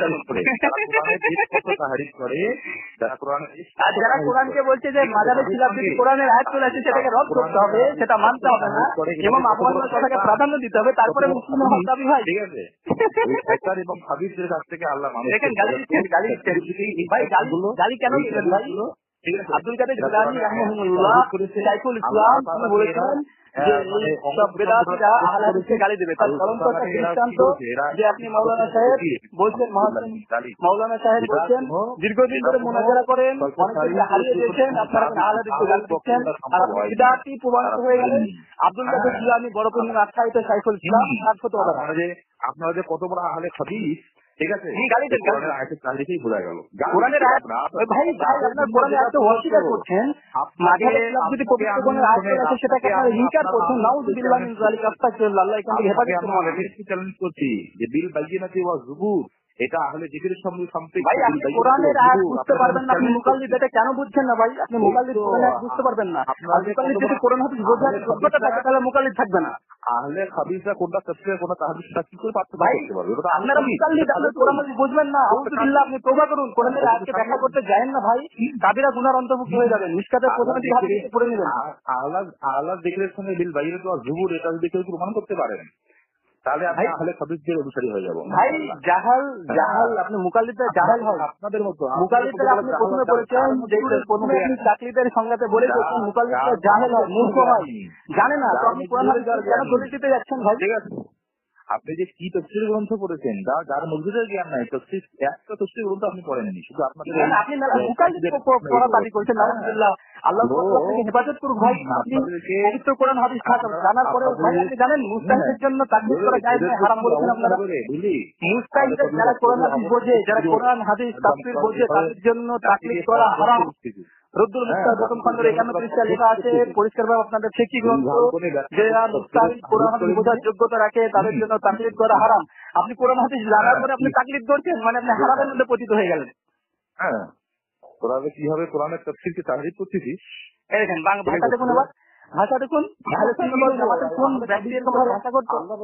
আল্লাহ রাসূল সাল্লাল্লাহু আলাইহি ওয়াসাল্লাম কোনদিন দ্বীনের ব্যাপারে আহলে সাহাবাদের সঙ্গে কোনো রকম সমঝোতা করেননি। হ্যাঁ, তোরা কোরআনের আয়াত ভাই, আপনি কোরআনের আয়াত অস্বীকার করছেন। জাল হক প্রথম খণ্ড, দ্বিতীয় খণ্ড 31 পৃষ্ঠা, ইমাম মান্নকানা প্রথম খণ্ড 39-40 পৃষ্ঠা, তাকরীরের প্রথম খণ্ডে 36 থেকে 38 পৃষ্ঠা, পরিষ্কার ভাই মাহমুদ হাসান খান দেওবন্দি মুকাল্লিদ হায়াত এই মাসালাটি এখানে ইমাম শাফি হকের পুরে। কিন্তু আমরা যেহেতু মুকাল্লিদ, তাই ইমাম আবুহানিফার কথাকে প্রাধান্য দিতে হবে, যদি আমাদের কাছে কোনো হাদিস আউযু বিল্লাহি মিনাশ শাইতানির রাজিম। তারপরে আপনারা কোরআনের আয়াতে যারা পরিবর্তন করে, পরিবর্তন আপনারা অস্বীকার করেছেন, আপনারা অস্বীকার করেছেন। ইসলামের কোনো শোন, তুই পরবর্তীকালে তফসির দেখবি, দেখে এসে বলবো যে বিল বাইজিনাতু ওয়াজ যুবুর। ভাই কোনো সমস্যাই নেই ভাই, তুই আগে দেখে নি, কোনো সমস্যা নেই, মানুষজন শুনবে আর আসবে। যে একজন বিখ্যাত মুনাজির আহলে সুন্নাত ওয়াল আহলে ইসলাম, মুনাজির আহলে ইসলাম, তাদের ভাষা কি আর তাদের দলিল কি? আউযুবিল্লাহ। হ্যাঁ এই জিনিসটা তোকে আমি তফসির তাওয়ারি থেকে দেবো, এখন আরে শুনবি। মুনাজির ভাই আমার কাছে আছে ভাই, তাফসীরে তাবারি আছে আমার কাছে, সমস্যা নেই। আচ্ছা তাহলে তফসির যদি তাওয়ারি যদি আসে, তাফসীরে তাবারি সূরা বাকারা 170 নম্বর আয়াতের ব্যাখ্যা খুলবেন এক, তাফসীরে তাবারি সূরা হাশরে 7 নম্বর আয়াত খুলবেন, তাফসীরে তাবারি সূরা বাকারার 22 নম্বর আয়াত খুলবেন, দেখবেন ওখানে স্পষ্ট ভাবে তাকলিদকে খণ্ডন করেছে। আলহামদুলিল্লাহ। আমি বলছি কোরআনের কথা আর তুই বলছিস তাকলিদের কথা। আরে ভাই তাফসীরের কথা বলছি। এবার আপনি যে তাকলিদ প্রমাণ করতে আছেন তাফসীরে তাবারি থেকে, আপনাকে 3টা দলিল দিলাম, দেখে নিয়ে ওখানে তাকলিদকে খণ্ডন করেছে। আলহামদুলিল্লাহ।